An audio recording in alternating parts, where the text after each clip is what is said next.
ये लोग साजिश में शामिल थे। ये लीड कॉन्स्पिरेटर के साथ में शुरू से जो 3 लोग शुरू से साजिश बनाए थे उसमें से एक ये थे जसप्रीत, और ये बाकी 3 लोग दूर क्या है।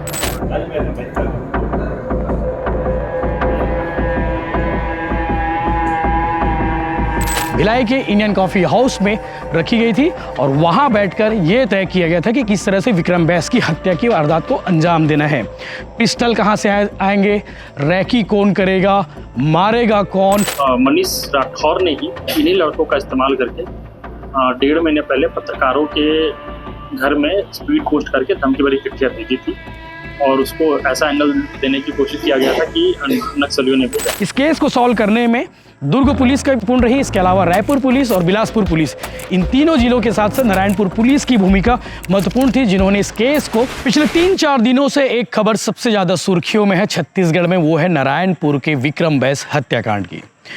नारायणपुर पुलिस ने आज इस पूरे मामले का खुलासा कर दिया है। हत्याकांड की साजिश से लेकर हत्याकांड में शामिल आरोपियों का पता लगा लिया है।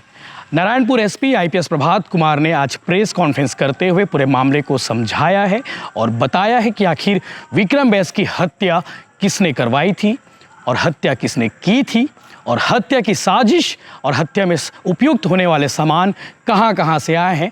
पूरी वारदात को, पूरे घटनाक्रम को सिलसिलेवार प्रेस कॉन्फ्रेंस में आईपीएस प्रभात कुमार ने समझाया है। आपको बता दें कि आईपीएस प्रभात कुमार दुर्ग छावनी सीएसपी रहे हैं, इसके अलावा कई जिलों में भी अधिकारी के रूप में वो पोस्टेड रहे हैं। प्रशिक्षु आईपीएस थे तब यहाँ पे उनकी पोस्टिंग थी। इसके अलावा इस केस को सुलझाने में दुर्ग पुलिस, बिलासपुर पुलिस और रायपुर पुलिस की भूमिका भी महत्वपूर्ण रही है, जिन सब के सहयोग से इस पूरे हत्याकांड का खुलासा हुआ है। पुलिस पर प्रेशर था कि इस हत्याकांड का खुलासा जल्द से जल्द हो। हालांकि पुलिस ने विदिन 2 दिनों के अंदर में इस पूरे हत्याकांड का खुलासा कर दिया है और अंधे कत्ल की गुत्थी सुलझा ली है। पहले यह कहा जा रहा था कि कांग्रेस नेता विक्रम बैस की हत्या नक्सलियों ने की है, ऐसी चर्चा थी, ऐसी अफवाह थी। लेकिन जिस तरह से वारदात को अंजाम दिया गया था उससे लग रहा था कि ये हत्या नक्सलियों की ओर से नहीं की गई है, नक्सली द्वारा नहीं की गई है। कोई ना कोई आपसी रंजिश हो सकती है, कोई ना कोई इसमें इन्वॉल्वमेंट हो सकता है, जो उनका व्यावसायिक प्रतिबंधी हो या फिर पुरानी रंजिश हो।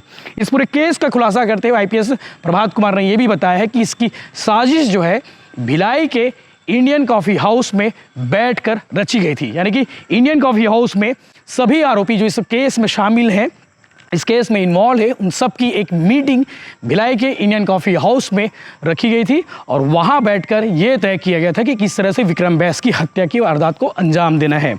पिस्टल कहां से आएंगे, रैकी कौन करेगा, मारेगा कौन, ये सब कुछ तय हुआ था। और इवन ये भी तय हुआ था कि कितने पैसे इस केस को, यानी कि इस हत्या की वारदात को अंजाम देने के लिए मिलेंगे। आईपीएस प्रभात कुमार ने यह भी बताया कि इसमें एक नाम सामने आया है, मनीष कुमार राठौर। मनीष राठौर नारायणपुर का रहने वाला है और पिछले कुछ दिनों से, कुछ वर्षों से वो नक्सली दहशत फैलाने की नीयत से नक्सली पोस्टर भी चिपका रहा था। इसके अलावा नक्सलियों की ओर से चिट्ठी भी लिखा जा रहा था, चिट्ठी भी लिख रहा था मनीष राठौर के द्वारा।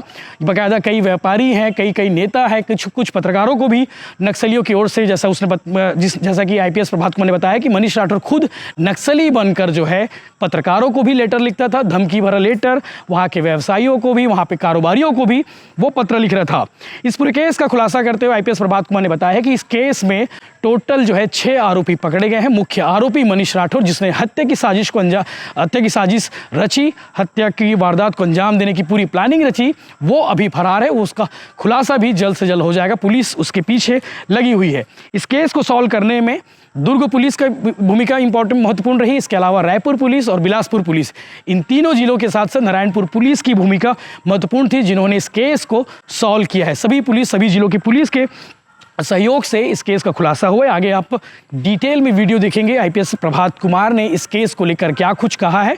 आपको पता होगा कि 13 मई की रात तकरीबन 10 बजे विक्रम सिंह बैस की हत्या कर दी गई थी, गोली मारकर। इसके अलावा उसके ऊपर धारदार हथियार से हमला करके हत्या की गई थी और इस केस में अभी फिलहाल 6 आरोपी पकड़े गए हैं। पुलिस का दावा है कि बाकी जो फरार आरोपी, जिसमें मनीष राठौर है मुख्य आरोपी है, वो भी जल्द ही पकड़ा जाएगा।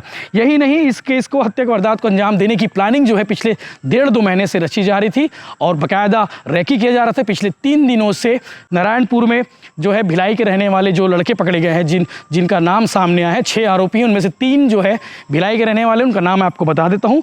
ये बाकायदा नारायणपुर में रहकर वहाँ पे पूरी प्लानिंग कर रहे थे, हत्या की वारदात को अंजाम देने की पूरी साजिश रची गई थी।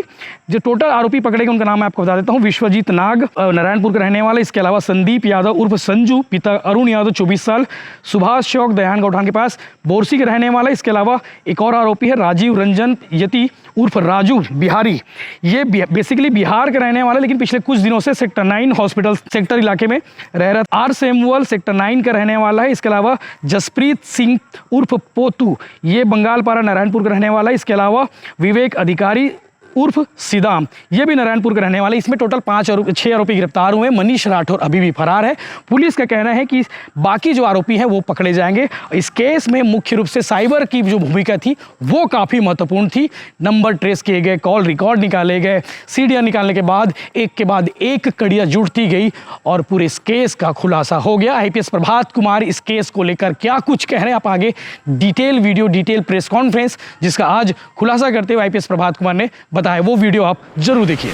13 मई की रात लगभग 10 बजे विक्रम बैस के उसके घर के सामने, घर से लगभग 400-500 मीटर दूर नारायणपुर के बकरूपारा में 3 लोगों ने मिलकर गोली से मारकर और साथ में धारदार हथियार से मारकर हत्या कर दी थी।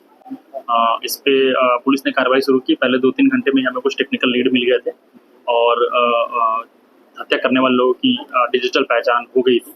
इस पर आगे काम करते हुए हम लोगों ने इन्वेस्टिगेट किया और उससे रिजल्ट ये निकल के आया कि जो लीड कॉन्स्पिरेटर है नारायणपुर का ही रहने वाला मनीष राठौर नाम का व्यक्ति है, जिसने पूरी साजिश रची थी और इसकी साजिश वो लगभग 2 महीने पहले से रच रहा था। इस पे वो काम कर रहा था। इसको वो इस पूरी प्रक्रिया को उसने 3-4 स्टेप्स में कंप्लीट किया। पहले उसने कॉन्ट्रैक्ट किलर्स हायर किए। पहले वो जेल जा चुका है मनीष राठौर। जेल से उसकी दोस्ती एक विश्वजीत नाग नाम के बंदे से थी, तो विश्वजीत नाग को हायर किया। उसके थ्रू दुर्ग के बाकी 4 और अपराधियों से मिला। उसमें से एक को किलिंग के लिए हायर किया, बाकी लोगों को वेपन प्रोक्योर करने के लिए हायर किया। 4 लोग जाकर बिहार से वेपन लेकर आए। उस वेपन को यूज़ करके दुर्ग का एक विश्वजीत नाग जो यहीं नारायणपुर में रहता था, दोनों ने और साथ में मनीष राठौर का एक और कर्मचारी जो उसके ऑफिस में काम करता है विवेक, तीनों ने मिलकर रेकी की और घटना को अंजाम दिया। टोटल 6 आरोपी अभी तक हम लोगों ने पकड़े हैं। कुछ आरोपी को हम बहुत जल्द पकड़ लेंगे। जो कारण था मारने का वो आपसी रंजिश, थोड़ा सा व्यावसायिक रंजिश था, पर्सनल एनिमिटी थी, जिसपे और थोड़ा प्रोफेशनली इसको एग्जीक्यूट करने की कोशिश की गई, लेकिन उसमें नाकाम रहे हैं। 2 दिन के अंदर आरोपी की पहचान, धरपकड़ पूरे राज्य में घूम फिर कर हमने कर ली है। आरोपियों को पकड़ने के बारे में मैं विशेष रूप से बताना चाहूँगा कि नारायणपुर पुलिस को बिलासपुर ACCU, रायपुर ACCU और दुर्ग ACCU का बहुत विशेष सहयोग मिला और आरोपी बिलासपुर और दुर्ग में पकड़े गए। वहाँ के तीनों जिलों के SP सर और ACCU टीम और जो क्राइम ब्रांच के लड़के हैं जिन्होंने इसको पकड़ने में पिछले 2 दिनों से बहुत मेहनत की है, उनका धन्यवाद। सर, विवेचना में आगे और कुछ खुलासे होंगे, जैसे कि काफी मामले आए हैं, बैनर पर्चे के मामले आए हैं, धमकी के मामले हैं, इसको लेकर के आगे और कुछ खुलासे हो सकते हैं? अभी तक के 2 दिन के विवेचना में कुछ चीज़ें ऑलरेडी निकल कर आई है। मनीष राठौर ने ही इन्हीं लड़कों का इस्तेमाल करके 1.5 महीने पहले पत्रकारों के घर में स्पीड पोस्ट करके धमकी भरी चिट्ठियाँ भेजी थी और उसको ऐसा एंगल देने की कोशिश किया गया था कि नक्सलियों ने भेजा है। और मनीष राठौर ने ही उन्हीं 2 लोगों का इस्तेमाल करके शहर के कुछ प्रतिष्ठित लोगों के घर में भी हाथ से चिट्ठियाँ पहुँचाई थी नक्सलियों की ओर से। तो मनीष राठौर का एक मकसद ये भी था कि शहर में नक्सलियों की ओर से एक डर का माहौल बनाया जाए और उस बीच में कुछ घटनाओं को कारित किया जाए जिससे ऐसा लगे कि घटना नक्सलियों ने ही किया है। इसी तरह से मनीष राठौर ने इन्हीं लोगों से कम 2 बार, उसके पकड़ाने के बाद और भी चीज़ें निकल के आई, इन कम से कम 2 बार नक्सली बैनर भी लगवाए हैं शहर में या शहर के बाहर। नक्सली बैनर भी कपड़े का बैनर भी लगवाया है। तो उसकी एक मंशा ये भी थी कि शहर में नक्सली प्रभाव बढ़ रहा है, नक्सली डर बढ़ रहा है, नक्सली की पहुंच इस शहर के लोगों में आ रही है। ये माहौल उसने पिछले 1.5-2 महीने बनाने की कोशिश की और उस बीच उसने एक घटने को कारित किया। घटनाक्रम के बारे में बताएं सर, किस प्रकार से घटित हुआ था, उसके बारे में क्या बताते हैं? एक अपराधी को 1.5 महीने पहले हायर किया गया था, दूसरे को लगभग 20 दिन पहले हायर किया गया था। दोनों पिछले 10 से 15 दिनों से नारायणपुर में इसके गोदाम में छुप के रहते थे, बाहर नहीं निकलते थे। 3 बार कोशिश किया गया था और तीसरी बार ये सफल हुए हैं। और रेकी की गई थी, रेकी में उसका कर्मचारी विवेक ने उसकी मदद की थी और बंदूक और धारदार हथियार दोनों इस्तेमाल किया था। धारदार हथियार इस्तेमाल करने का मुख्य कारण ये था कि इसको नक्सली एंगल भी देना चाहते थे, वरना इनके पास बंदूक थी, बंदूक से सिर्फ कर सकते थे। धमकी वाले मामले पर उसकी मंशा क्या थी? जो मुख्य आरोपी है मनीष राठौर अभी भी पकड़ाना बाकी है, उसको पकड़ने के बाद ज़्यादा क्लियर होगा। लेकिन जो बाकी अपराधियों से बात करके समझ में आया है, शहर में एक सामान्य रूप से डर का माहौल उसे बनाना था कि नक्सली बहुत सारे प्रतिष्ठित लोगों के घर पहुंच रहे हैं, उनके नाम पे पर्चा निकाल रहे हैं और शहर में नक्सलियों का प्रभाव बढ़ रहा है और फिर उसका इस्तेमाल करके इसे कुछ एक या दो घटना करने सर पूर्व में भी कुछ मामले मनीष के नाम से दायर है, कितने मामले दायर होंगे? अपराधी रिकॉर्ड अभी मैं लेके नहीं बैठा हूँ। एक 354 के आरोप के अपराध में वो जेल गया था, जिससे शायद 3 महीने पहले छूट कर आया था। बाकी उसके विरुद्ध कितने अपराध है इसको मैं प्रेस रिलीज के साथ जारी कर दूंगा। सर तुम्हारे पारा में जो बैनर प्राप्त हुआ था नक्सली बैनर, उसमें इसकी संलिप्तता है क्या? इसको मैं थोड़ा विवेचना के लिए रहने दीजिए। 2 बैनर इसने लगाए हैं, मैं अभी ये नहीं बताना चाहता कि एग्जैक्टली कौन सा लगाया है, लेकिन उन दोनों बैनर में भी शहर के लोगों का नाम है और पकड़ाने के बाद एक कड़ी और होगी, तब हम इसका और खुलासा करेंगे। और भी घटनाओं में अगर इसका हाथ है कि नहीं, उसको बहुत हम लोग एक्टिवली देख रहे हैं। 2 दिनों में हमने 2-3 घटनाओं को एक्सपोज किया है, चिट्ठी की घटना या घर में चिट्ठी भेजने की पोस्ट ऑफिस से या फिर बैनर की। थोड़ा और समय देंगे तो हम इसको ज़्यादा इफेक्टिवली कर पाएंगे।